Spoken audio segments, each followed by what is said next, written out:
Il y a, quelque part entre deux battements, un territoire sans frontières où le temps ne marche pas. Il respire. On a voulu le capturer, l'enfermer dans des cercles de métal, le suspendre à des murs, le découper en secondes bien propres comme des tranches de pain trop fines. Alors on a inventé des horloges, des montres au poignet, comme si attacher le temps à sa peau pouvait empêcher qu'il s'échappe. Mais le temps n'obéit pas. Il glisse, il s'infiltre entre les doigts comme le sable des clyxydres qui tombent, sans jamais tomber vraiment. Chaque grain qui descend n'est pas une seconde perdue, c'est un monde qui change de forme. Regarde une clyxydre, elle ne mesure rien, elle raconte une chute lente, une migration silencieuse d'un instant vers un autre.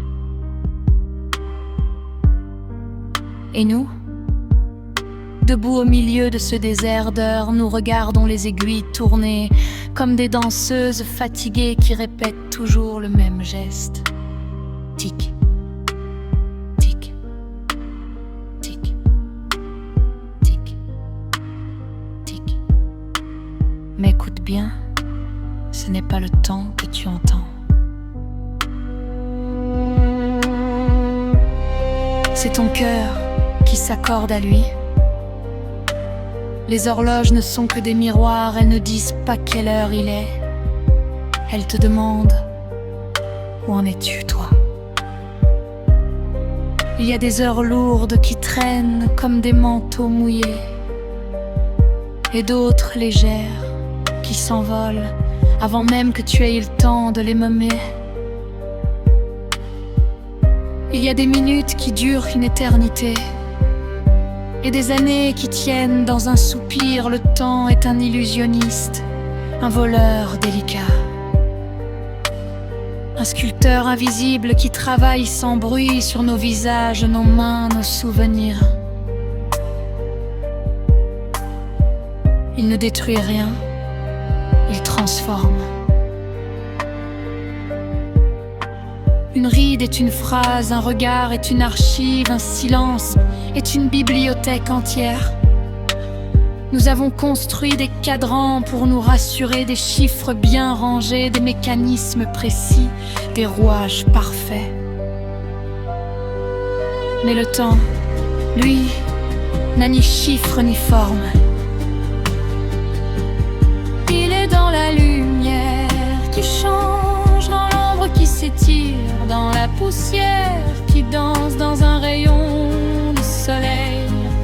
Il est dans l'attente, dans l'élan, dans le regret et dans l'oubli.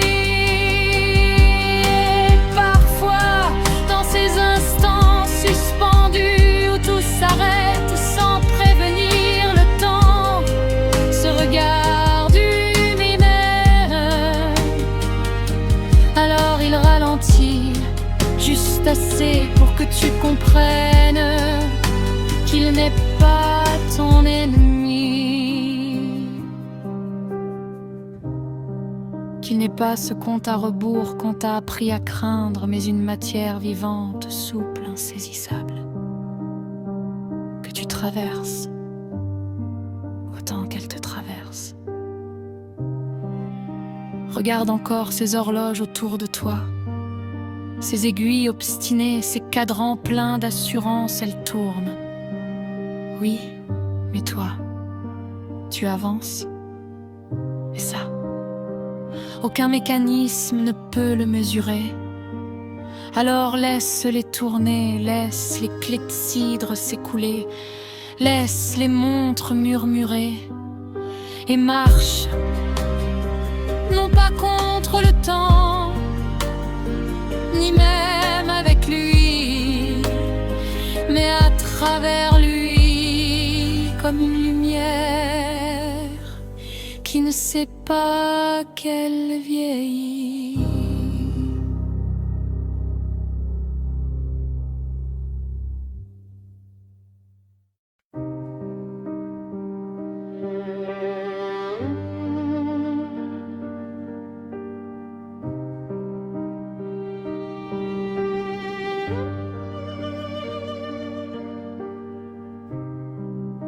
Il y a, quelque part entre deux battements, un territoire sans frontières où le temps ne marche pas. Il respire. On a voulu le capturer, l'enfermer dans des cercles de métal, le suspendre à des murs, le découper en secondes bien propres comme des tranches de pain trop fines.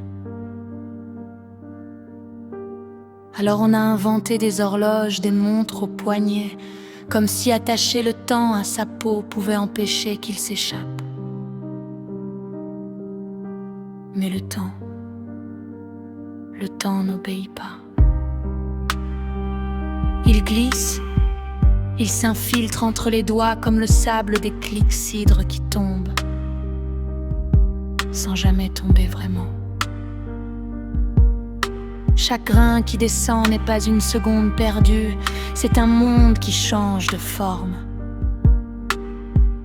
Regarde une clyxydre, elle ne mesure rien, elle raconte une chute lente, une migration silencieuse d'un instant vers un autre.